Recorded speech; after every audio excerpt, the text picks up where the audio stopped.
इतका उन्हाळा वाढलाय की थंड असं काहीतरी पेय पीत राहावं असं वाटतंय। त्याच्यासाठी आज मी बनवणार आहे कैरीचं पन्ह। कैरीचं पन्ह बनवण्यासाठी मी इथे एक कैरी घेतली आहे। त्याचा समोरचा डेटाचा भाग मी कट करून घेतलाय। आता हे कुकरच्या भांड्यामध्ये घालते।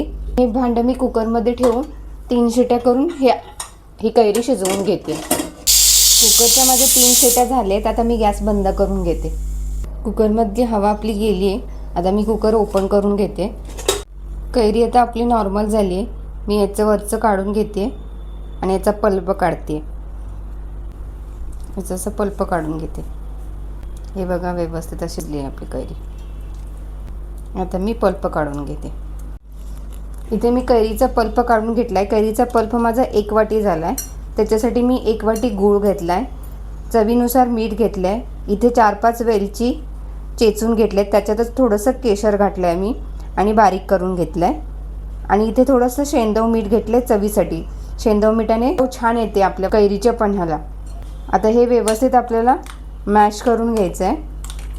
तर याच्यात मी हा गूळ घालते।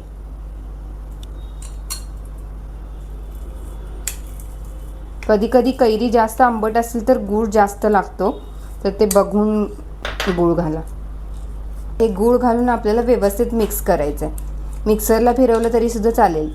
गूळ आणि कैरीचा पल्प मिक्स करून घेतलाय। थोडंसं मी मिक्सरला फिरवलं होतं हे, त्याच्यामुळे असं स्मूथ झालंय। आता याच्यामध्ये मी चवीनुसार मीठ घालते, वेलची आणि केसर घालते, थोडंसं शेंदव मीठ घालते, मिक्स करून घेते। खूप छान असा वास यायला लागलाय। हे आपलं तर पल्प रेडी आहे। आता याच्यामध्ये आपल्याला पाणी घालायचं आहे।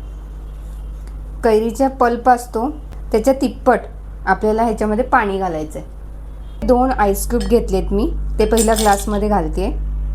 पल्प घालायचा आहे जो आपण तयार केला आहे पन्ह बनवायसाठी।